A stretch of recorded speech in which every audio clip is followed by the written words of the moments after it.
So welcome back, everybody. I hope you had a good restful break, and I hope that the things we did last semester stick, and that's why I posted the post-holiday inventory. I do that every winter semester when we come back. So the idea of the post-winter or the post-holiday inventory is for you to go through, and it's pretty self-explanatory. Sorry, you just say yes or no. The inventory was made out of the historical developments from the topic pages, and I took the most important ones. And if you can answer those questions, you basically know everything you need to know from last semester. And some of it should be very, very self-explanatory. The paper version I gave my students looks like this. It's just my face-to-face students. It's just I can identify specific empires in this era which benefited from the use of gunpowder. Remember, the verb identify is kind of low bar. Can you name? And this would be Ottomans, Mughals, Qing, so forth. Some of them require you to explain things. So if we did this in class yesterday live, and then I had the students count up how many yeses. And I think we're averaging about 18 to 25 yeses they had 32 of these. You have 30, because I think you have 30 because I combined some for you. Anyway, also, you should see your results when you're done, but with the online version of it, I tagged each question to the topic page. So I don't know what it looks like when you're done. If you can see the ones you missed, and if you can also see what they call a category. The category would be like topic 1.4, for example. So the purpose of this is to give you the opportunity to remediate anything that you're weak on, just to kind of close off that content. So yes, I know September was a long way away. August was a long way away. But all that is on the AP test, which is May 10th this year. As I get news about how the AP test is actually going to proceed, I'll let you know. The College Board is looking at a way to do it online again, but it will be the full exam. Last year was not. Last year they only did one thing, a 45-minute mini test. They will not do that again. But anyway, I'm glad to see you all back again. So let me just summarize what we're doing here with content, and I'll get into a little bit of the content as we go along. We are now starting the time period 1750 to 1900. 1750 to 1900. And there's kind of like a repeat of what happened in 1450 to 1750. Remember, 1450 began with all these exploration of new colonies. Columbus came over. The Spanish, the Portuguese, the English, and the French came over, and they colonized North and South America to get those resources. And then when we start this time period, 1750, most all of those colonies will break free. All right, they will get their independence. So that begins our 1750. 1750 or 1776 actually begins with the North American colonies, where we live, of course, the independence movements, the American independence, and then there'll be the French Revolution. So it begins with all these revolutions, but then there's a new age of colonization. Remember, I said it kind of repeats. After Columbus, you have all this colonization. Well, in this time period, there's going to be a new wave of colonization, and it's going to be driven by the needs of industrial states, because the Industrial Revolution, the birth of factories produce things so fast, you have to put massive raw materials into them because they operate so fast. And so Asia and Africa, India, China, and Africa, which were able to resist colonization in the previous period, will collapse to the European imperial industrial powers in this time period. So the whole cycle repeats. And then all those colonies will get their independence in the last unit after World War II.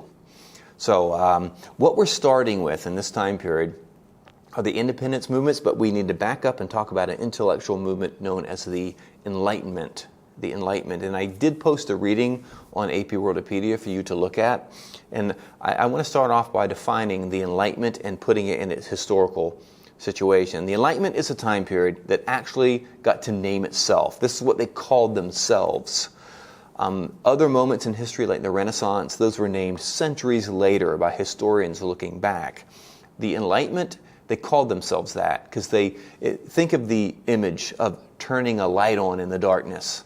They thought that they were ending superstition and prejudice and everything else by bringing light, using human reason to guide the way. In a sense, the Enlightenment was like the Renaissance and the scientific revolution, where individuals can look for themselves and not have to rest on what authorities said. So this is the Enlightenment. It really begins in France, and there's some important Enlightenment thinkers listed there that you should know. They won't be on the multiple choice section of the AP test, but if you ever have to write an essay about revolutions, and they show up every now and then, it's good if you can recall, I would say, John Locke. Locke's very important. Hobbes and Rousseau are important. And in the United States, in the North American context, you have Enlightenment thinkers like Thomas Jefferson and Benjamin Franklin. They're all following this idea that science is kind of the guide.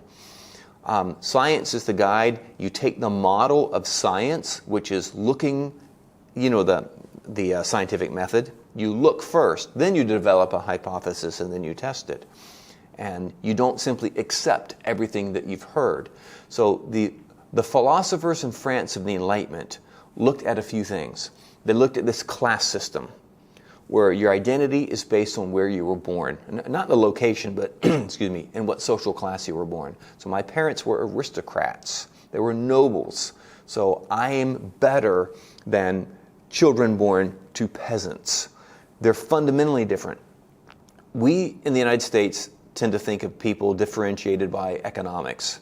The wealthy, the middle class, the lower class, or however you define that. That's not how people were looking at things back then. Your parents literally determined the opportunities that were available to you. So a peasant child and an aristocrat child were as different as dogs and cats. All right, there's something different about them physically. And the Enlightenment came along, and the philosophers began to think, why do we believe this? What's the reason for this? Let's test this. And there were these interesting suggested experiments that they take a baby from peasants and take a baby from aristocrats and switch homes and see if it changes, and see if the peasant baby will develop the characteristics of the aristocracy. And John Locke, an English philosopher who's very important in the history of the United States, John Locke came along, and he had the idea that it doesn't matter what class you're born in, it's the experiences and the education that were given to you that make the difference for people. And by the way, out of this idea comes the notion of free public education. You educate everybody. And, I guess the idea is, how many brilliant geniuses did we lose in history because they were on the farm, they worked in the dirt, and no one ever gave them a chance? So the idea is that we're all kind of born equal. And if given opportunities, some people will rise. Not everybody will. But you'll have just as many people coming out of the peasant class rising up to greatness as you would from the aristocratic class. And the reason aristocrats seem so polished is because they had private tutors and they didn't do any work, and they learned to play the violin and memorize poetry and all that. Peasants never had those opportunities. So an important part of the Enlightenment is, Locke called it tabula rasa, which is Latin, meaning a blank slate, like an empty hard drive, think of that. Everybody starts from the same place. And from this, literally, will come, through Thomas Jefferson, the idea that all men are created equal. And Thomas Jefferson will quote John Locke almost word for word in the Declaration of Independence. I can't exaggerate how radical an idea that is, that every individual has the same rights, no matter who their parents were. It used to be that society was thought of as groups of people, and each group had its own set of rights. All aristocrats have this set of rights. The middle class have this set of rights, and the poor peasants have a smaller set of rights. And Locke is going to destroy that with his idea that we're all born the same. So that fundamentally clashes with European society, and it was considered a dangerous idea. Kings hated it, because kings were kings because they were born in the noble class. They had what it takes to rule. Along that idea, another idea that the Enlightenment philosophers turn their focus on, and you understand there's a lot of doubt here. They're willing to doubt things that have just been assumed. So they're going to doubt whether there's really any difference between social classes, and we just made all that crap up.